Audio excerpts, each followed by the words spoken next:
ನೋಡಿ ತಿನ್ನ ಹದಕ್ಕಾಗಿದೆ. ಹೌದು. ಇದು ಕಂಪ್ಲೀಟ್ ಆಗಿ ಚೇಂಜ್ ಇದೆ ಸರ್. ಕೂಟಿನ ಮಸಾಲೆನೇ ಬೇರೆ. ಹೌದಾ? ಹಾ, ಸುವರ್ಣಗೆಡ್ಡೆ ಮಿಶ್ರಣಕ್ಕೆ ಇದನ್ನ ಮಿಕ್ಸ್ ಮಾಡ್ತಾ ಇದ್ದೀನಿ.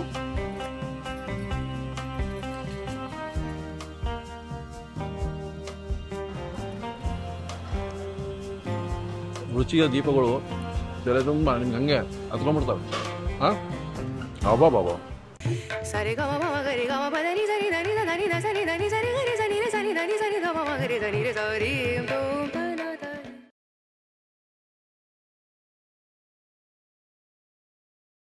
ನಮಸ್ಕಾರ. ನಮಸ್ತೆ ಅರುಣ್ ಸರ್. ಓಹೋ, ಮೈಸೂರು ನಿಮ್ಮ ಊರು, ದಸರಾ ಸಂಭ್ರಮ ಎಲ್ಲ ಕಡೆಗೆ. ನಮಗೋಸ್ಕರ ಇನ್ವೈಟ್ ಮಾಡೋದಂಗಿತ್ತು. ಖಂಡಿತ ಸರ್. ಅರುಣ್ ಸರ್ ಚಾನಲ್ ಆದಂತಹ ಮನೆ ಮನೆ ರಸದೂಟ ನೋಡ್ತಿರೋ ಪ್ರತಿಯೊಬ್ಬ ವೀಕ್ಷಕರಿಗೂ ದಸರಾ ಹಬ್ಬದ ಹಾರ್ದಿಕ ಶುಭಾಶಯಗಳು. ಎಲ್ಲರಿಗೂ.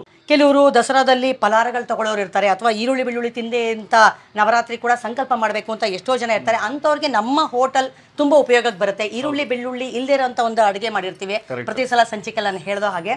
ಹಾಗಾಗಿ ಈವ್ನಿಂಗ್ ಬರ್ತೀನಿ ಅಂದರೆ ರೊಟ್ಟಿಗಳಿಗೆ ಅಥವಾ ಇಡ್ಲಿಗೆ ಅಂಥದಕ್ಕೆ ನೀವು ಪ್ಲಾನ್ ಮಾಡ್ಕೋಬೋದು.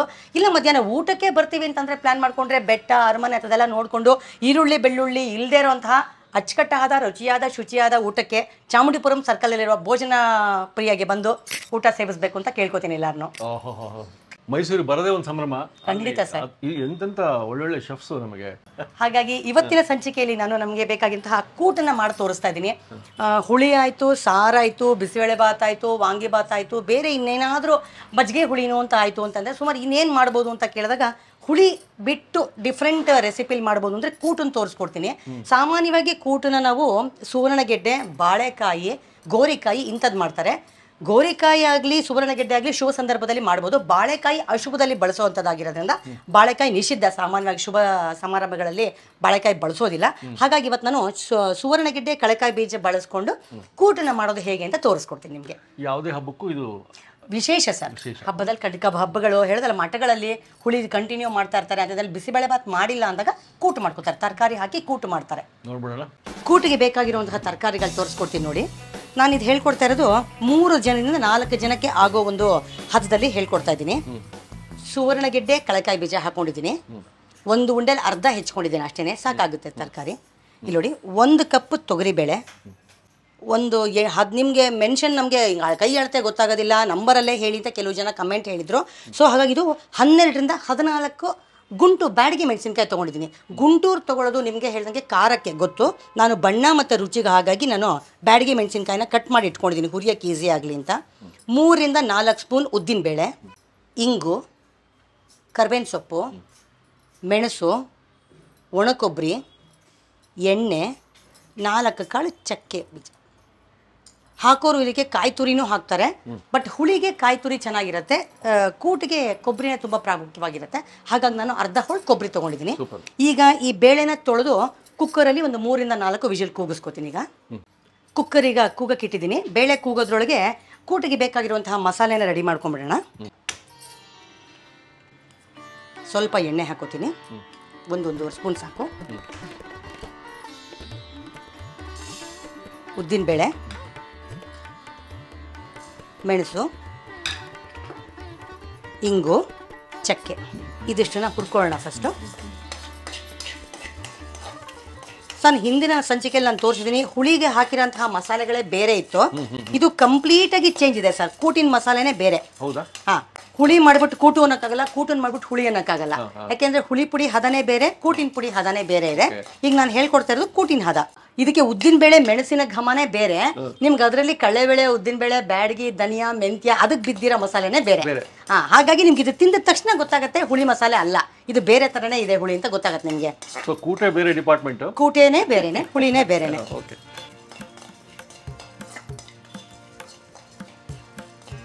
ಮೆಣಸು ತುಂಬ ಕಮ್ಮಿ ಹಾಕೊಂಡಿದ್ದೀನಿ, ಯಾಕೆಂದರೆ ಬ್ಯಾಡಗಿ ಮೆಣಸಿನಕಾಯಿಯೂ ಬೀಳುತ್ತೆ ಮತ್ತು ಮೆಣಸು ಬೀಳುತ್ತೆ. ಹಾಗಾಗಿ ವಯಸ್ಸಾದವರು ಇರ್ತಾರೆ, ಸಣ್ಣ ಮಕ್ಕಳು ಇರ್ತಾರೆ. ಹಾಗಾಗಿ ಮೀಡಿಯಂ ಹದದಲ್ಲಿ ನಾನು ಖಾರ ಹಾಕಿದ್ದೀನಿ. ಇನ್ನೂ ಬೇಕು ನಮಗೆ ಖಾರ, ನಮಗೆ ಇಷ್ಟಪಟ್ಟು ತಿಂತೀವಿ ಅಂತ ಅನ್ನೋರಿತ್ತು 4 ಕಾಳು ಮೆಣಸು ಜಾಸ್ತಿ ಮಾಡ್ಕೋಬೋದು, 1-3 ಬ್ಯಾಡಗಿ ಮೆಣಸಿನ್ಕಾಯಿನೂ ಜಾಸ್ತಿ ಮಾಡ್ಕೋಬೋದು. ಮತ್ತು ಇದು ಅದೇ ಸರ್, ಆವಾಗ ನಾನು ಹೇಳ್ಕೊಟ್ಟಂಗೆ ಇದನ್ನು ನಾನು ಚಟ್ನಿ ಥರ ರುಬ್ಕೊಂಡ್ರೆ ಅವತ್ತು ಮಾಡಿ ಅವತ್ತು ಖಾಲಿ ಮಾಡಿಬಿಡ್ಬೇಕು. ಇಲ್ಲ ನಾನು ಇದನ್ನು ಜೋಪಾನ ಮಾಡಿ ಇಟ್ಕೋತೀನಿ, 1-2-3 ಸಲಕ್ಕೆ ಬಳಸ್ತೀನಿ ಅಂತಂದರೆ ಇದನ್ನು 2ರಷ್ಟು ಮಾಡಿ ಇಟ್ಕೊಂಡ್ರು, ಪೌಡ್ರ್ ಮಾಡಿ ಇಟ್ಕೊಂಡ್ರೆ ಕೊಬ್ಬರಿ ತುರಿ ಹಾಕ್ಬಿಟ್ಟು ಅದನ್ನು ನಿಮ್ಮ ಮಾಮೂಲಿ ಬೇಳೆ ತರಕಾರಿ ಬೇಯಿಸ್ಕೊಂಡು ಈ ಪುಡಿನ ಕಿವುಚ್ಬಿಟ್ಟು ಹಾಕ್ತು ಅಂದರೆ ಕೂಟ್ ರೆಡಿ ಆಗುತ್ತೆ ಸರ್. ನೋಡಿ, ಈಗ ಉದ್ದಿನಬೇಳೆ ಸ್ವಲ್ಪ ಕೆಂಪಗಾಗಿದೆ, ಬ್ಯಾಡಿಗೆ ಹಾಕೋತಿದ್ದೀನಿ. ಮತ್ತು ಈ ಕರ್ಬೇವಿನ ಸೊಪ್ಪಿನ ಹೆಸಳನ್ನು ಇದಕ್ಕೆ ಹಾಕೋತೀನಿ.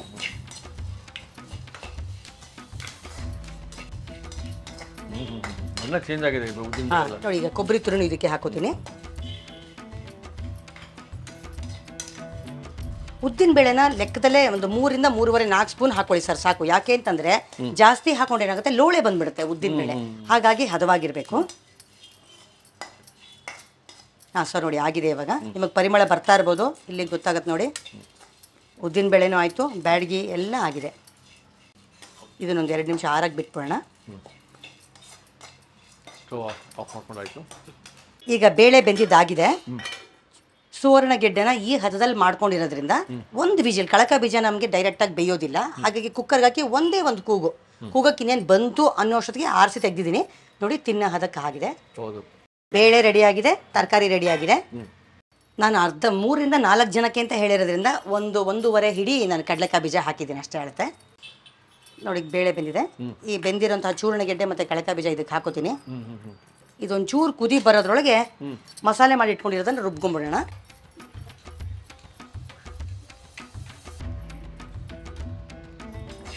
ಈಗ ಇದು ಆರಿದೆ, ಅದು ತರಕಾರಿ ಮತ್ತು ಬೇಳೆ ಒಂದು ಕುದಿ ಬರೋದ್ರೊಳಗೆ ಇದನ್ನು ರುಬ್ಕೊಂಡ್ಬಿಡೋಣ.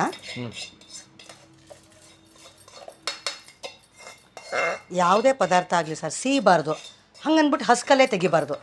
ಎಲ್ಲ ಹದವಾಗಿ ಬಿದ್ರೇ ಅದರದ್ದು ಒಂದು ರುಚಿ, ಅದ್ರ ಹದ ಬರೋದು.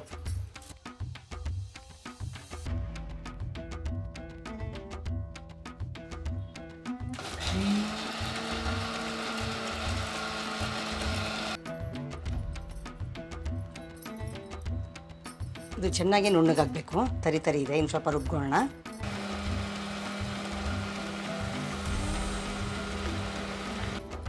ಮಸಾಲೆ ಆಗಿದೆ ನೋಡಿ, ನುಣ್ಣಗೆ ರುಬ್ಬಿದೆ. ಈಗ ರುಬ್ಬಿರೋ ಮಸಾಲೆ ಆಗಿದೆ. ಇದು ನೋಡಿ, ಈಗ ಬೇಯ್ತಾ ಇರೋ ಒಂದು ಹದದಲ್ಲಿ ಕುದಿ ಬರ್ತಾ ಇರೋಂತಹ ಬೇಳೆ ಮತ್ತು ಸುವರ್ಣಗೆಡ್ಡೆ ಮಿಶ್ರಣಕ್ಕೆ ಇದನ್ನು ಮಿಕ್ಸ್ ಮಾಡ್ತಾ ಇದ್ದೀನಿ.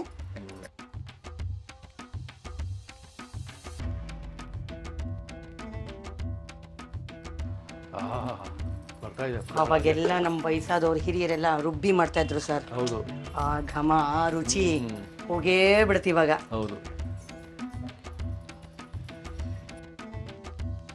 ಕುಟ್ಟಿ ಬೀಸೋ ಮಾಡೋ ಪದಾರ್ಥದಲ್ಲಿ ಬರೋ ರುಚಿ ಈಗಿಲ್ಲ. ರುಚಿಗೆ ತಕ್ಕಷ್ಟು ಕಲ್ಲುಪ್ಪು. ನಿಮ್ಗೆ ಕಲ್ಲು ಪಳತೆ ಗೊತ್ತಾಗಿಲ್ಲ ಅಂದರೆ ಪುಡಿ ಉಪ್ಪನ್ನೇ ನೋಡ್ಬೋದು. ನೈವೇದ್ಯಕ್ಕೆ ಏನು ಇಡ್ತಾ ಇಲ್ಲ, ತೊಂದರೆ ಇಲ್ಲ, ಮನೆ ಮಟ್ಟಕ್ಕೆ ಅಂತಂದರೆ ಕುದ್ದ ಮೇಲೆ ಒಂದ್ಸಲ ರುಚಿ ನೋಡಿ, ಉಪ್ಪು ಕಮ್ಮಿ ಇದ್ದರೆ ಇನ್ನು ಸ್ವಲ್ಪ ಉಪ್ಪು ಹಾಕಿ, ಉಪ್ಪು ಒಂಚೂರು ಜಾಸ್ತಿ ಅನ್ನಿಸ್ತಾ ಸ್ವಲ್ಪ ನೀರು ಹಾಕ್ಬಿಟ್ಟು ಕುದಿಯಕ್ಕೆ ಬಿಡಿ ಅಷ್ಟೇ. ಉಪ್ಪು ಹಾಕಾಯಿತು. ಹಿಂಡಿ ಇಟ್ಕೊಂಡಿರೋಂತಹ ಒಂದು ಹುಣಸೆಹಣ್ಣು ರಸ ಹಾಕ್ತಾಯಿದ್ದೀನಿ. ಈಗ ಉಪ್ಪು, ಹುಳಿ, ಖಾರ ಎಲ್ಲ ಬಿದ್ದಿದೆ. ಕುದಿಯಕ್ಕೆ ಬಿಡ್ಬೇಕು ಇವಾಗ ಇದನ್ನು. ಇದು ಕುದಿಯೋದ್ರೊಳಗೆ ಆ ಕಡೆ ಒಗ್ಗರಣೆ ಮಾಡ್ಕೊಂಬಿಡೋಣ. ಒಗ್ಗರಣೆ ಇವಾಗ ಒಗ್ಗರಣೆ ಸ್ವಲ್ಪ ಎಣ್ಣೆ, ಹಿಂಗೆ ಹಾಕ್ತೀನಿ.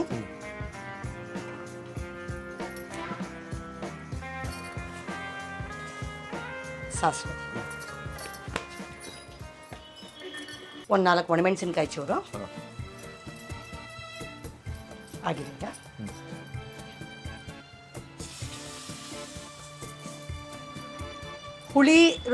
ಹುಳಿ ಪುಡಿ ಮಾಡ್ಕೊಂಡು ತಿಂದವರು ಈ ರೆಸಿಪಿ ನೋಡಿ ಇದನ್ನ ಮಾಡ್ಕೊಂಡು ತಿಂದವರು ಖಂಡಿತ ಅದ್ರ ವ್ಯತ್ಯಾಸ ಕಂಡುಹಿಡಿತಾರೆ ಸರ್.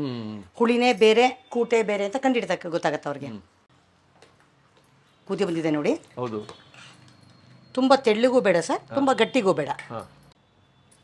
ಬಿಸಿ ಬಿಸಿ ಕೂಟು ತಿನ್ನಲು ಸಿದ್ಧ ಸರ್. ಈಗ ಉಪ್ಪು, ಹುಳಿ, ಖಾರ ಎಲ್ಲ ಮಿಶ್ರಣ ಆಗಿರೋಂತಹ ಕೂಟು ಸಿದ್ಧ. ಕೂಟು ಬಂತು ನಮಗೆ ನೋಡಿ. ಕೂಟಿನ ಮಸಾಲ, ಆಹಾ, ಸುವರ್ಣಗಡ್ಡೆ, ಆಹಾ, ಒಂದು ಸ್ವಲ್ಪ ಹಾಕೊಂಡಿದ್ದೀನಿ ಇವಾಗ. ನೋಡ್ರಿ, ಅನ್ನ ಕಲಿಸ್ಕೊಂಡು ಬಾಬಾ ಈ ಒಂದು ಸಂಭ್ರಮ ನೋಡಿ. ದೀಪೋತ್ಸವ, ದೀಪ ಮೇಡಮು, ಸುವರ್ಣಗಡ್ಡೆ, ಕೂಟು, ಅದರ ಒಂದು ಸಂಭ್ರಮ ಸಿಕ್ಬಿಟ್ಟಿದೆ. ನೋಡಿದ್ರಿ ನೀವು ಹೆಂಗೆ ಮಾಡಿದ್ರು ಅಂತ. ಟೇಸ್ಟ್ ಮಾಡಿ ಹೋಗ್ಬಿಡೋಣ.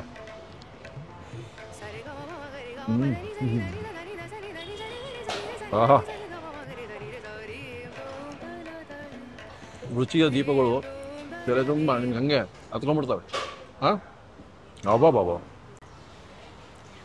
ಸುವರ್ಣಗಡ್ಡೆ ಹದವಾಗಿ ಬೆಂದೋಗಿರೋದು, ಆ ಮಸಾಲೆ ಅವರೇನು ರುಬ್ಕೊಂಡ್ರು ಅದು, ಆ ಒಗ್ಗರಣೆ, ಆಮೇಲೆ ಕಡಲೆ ಬೀಜ, ಅದು ಕೂಡ ನಿಮಗೆ ಒಂದು ಹಿತವಾದ ಟೇಸ್ಟ್ ಕೊಡ್ತದೆ, ರುಚಿ. ಹಾಂ ಅಬ್ಬಾ ಮೇನ್ ಮಸಾಲ ರೀ. ಆಮೇಲೆ ಇಷ್ಟೇ ಗಟ್ಟಿ ಇರಬೇಕಂಥದ್ದು, ಅದಕ್ಕೆ ಈ ಅನ್ನಕ್ಕೊಂದು ರುಚಿ ಕೊಡುತ್ತೆ. ಕೂಟು ಥರನೇ ಇರಬೇಕು. ಕೂಟು ಹುಳಿಗೂ ಡಿಫ್ರೆನ್ಸ್ ಹೇಳಿದರು. ಕೂಟು ಅಂದ್ರೇನು, ಹುಳಿ ಅಂದ್ರೇನು ಅಂತ. ಸೊ ಇವತ್ತು ನಮಗೆ ಸಿಕ್ಕಿರೋ ಸುವರ್ಣಗಡ್ಡೆ ಕೂಟು ಅದ್ಭುತವಾಗಿದೆ. ಮೈಸೂರಿಗೆ ಬಂದಾಗ ನಮಗೆ ಇಂಥ ಒಂದು ಊಟ ಸಿಕ್ಬಿಟ್ರೆ ಆಹಾ ಎಷ್ಟು ಆಹ್ಲಾದಕರ ಒಂದು ಭಾವನೆ ಒಟ್ಟಿಗೆ ನಾವು ಬೆಂಗಳೂರು ಹೋಗ್ತೀವಿ. ಅದೇ ರೀತಿ ನೀವು ಮೈಸೂರಿಗೆ ಬಂದರೆ ಟೂರಿಸ್ಟ್ ಥರ ಬಂದು ಅಥವಾ ವಿಸಿಟ್ ಕೊಟ್ಟರೆ ಭೋಜನ ಪ್ರಿಯ ಮರಿಬೇಡಿ. ಝಾನ್ಸಿ ರಾಣಿ ಲಕ್ಷ್ಮೀಬಾಯಿ ರೋಡ್ ಮನೆ ಮಾಡ್ಕೊಂಡು ಹೇಗಿತ್ತು ಅಂತ ಹೇಳಿ ಕಾಮೆಂಟ್ಸು. ಮುಂದಿನ ಸತಿಗೆ ಮತ್ತೆ ಸಿಗೋಣ. ನಮಸ್ಕಾರ.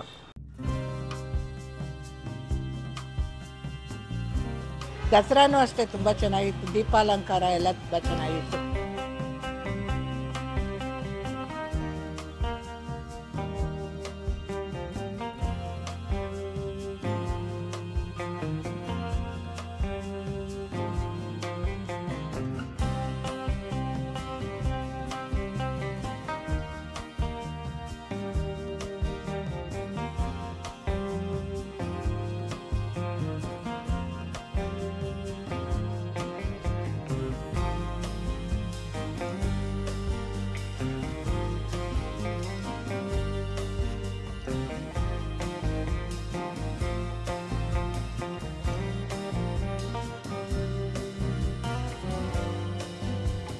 ಇನ್ನೂ ಅನೇಕ ಸ್ವಾದಿಷ್ಟ ರೆಸಿಪಿಗಳಿಗಾಗಿ ಸಬ್ಸ್ಕ್ರೈಬ್ ಮಾಡುವುದನ್ನು ಮರೆಯಬೇಡಿ.